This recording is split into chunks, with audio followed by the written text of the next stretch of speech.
వైఎస్ఆర్సీపీ జిల్లా అధ్యక్షులతో ఆ పార్టీ అధినేత వైఎస్ జగన్మోహన్ రెడ్డి సమావేశం నిర్వహించారు. చంద్రబాబు ప్రభుత్వం పూర్తిగా వైఫల్యం చెందింది అన్నారు. కూటమి పాలనలో విద్య, వైద్యం సహా అన్ని రంగాల్లోనూ విధ్వంసం జరుగుతోందని ధ్వజమెత్తారు వైఎస్ జగన్. రాష్ట్రంలో విచ్చలవిడిగా అవినీతి జరుగుతోందన్నారు. జిల్లాలో పార్టీ ఓనర్షిప్ అధ్యక్షులతేనని స్పష్టం చేశారు. ప్రజా సంబంధిత అంశాల్లో ఎవరి ఆదేశాల కోసం ఎదురు చూడొద్దన్నారు. జిల్లా అధ్యక్షులు స్వచ్ఛందంగా కదలాలని సూచించారు. నియోజకవర్గ ఇన్ఛార్జితో కలిసి మొదట కదలాల్సిందే జిల్లా అధ్యక్షులేనని తెలిపారు. పూర్తి సమాచారం అందిస్తారు మా కరెస్పాండెంట్ రవీందర్. చెప్పండి.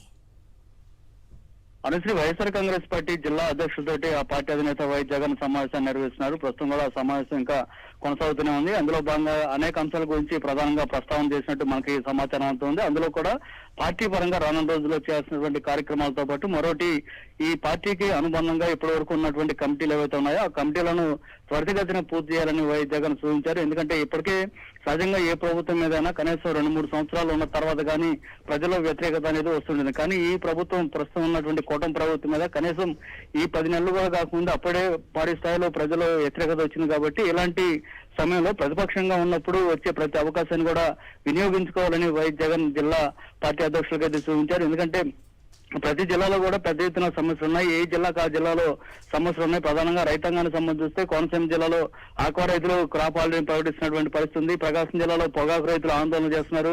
గుంటూరు జిల్లాలో మిర్చి రైతులు, కృష్ణా జిల్లాలో ధాన్యం రైతులు, ఇట్లా అనేక ప్రాంతాల్లో ఏ జిల్లాలో ఆ జిల్లాలో అనేక సమస్యలు ఉన్నాయి. కాబట్టి ఏ జిల్లాకు ఆ జిల్లాకు ఒక యూనిట్ గా తీసుకొని అక్కడే పెద్ద ఎత్తున కార్యక్రమాలు కూడా చేయాలనేది వైఎస్ జగన్ ఈ కార్యక్రమంలో సూచించినట్టు తెలుస్తుంది. అది కాకుండా ముఖ్యంగా ఈ ప్రతి జిల్లాలో కూడా కార్యవర్గాలు అంటే కమిటీలన్నింటిని కూడా పూర్తి చేయాలని జగన్ సూచించారు. మండలాలు, మున్సిపాలిటీ స్థాయిలో జూన్, జూలైలో పూర్తి చేస్తే ఆ తర్వాత ఆగస్టు, సెప్టెంబర్ లో గ్రామ స్థాయి, బూత్ వ్యవస్థలో కూడా పూర్తి చేయాలని జగన్ స్పష్టంగా ఆదేశాలు అయితే ఇచ్చారు. ఎందుకంటే ఈ విధంగా చేయడం ద్వారా ప్రతి నియోజకవర్గంలో కనీసం ఒక 1500 మంది రెడీగా పార్టీకి సంబంధించినటువంటి కార్యకర్తలు అందుబాటులో ఉంటారు. ఆ రకంగా చూస్తే జిల్లాలో కనీసం 12,000 మంది కార్యకర్తలు ఎప్పటికప్పుడు అందుబాటులో ఉంటారు. కాబట్టి ఏదైనా మనం పార్టీ తరఫున కార్యక్రమాలు చేయదలుచుకున్నప్పుడు వీరందరూ కూడా అందుబాటులో ఉంటారంటూ జగన్ సూచించిన పరిస్థితుంది.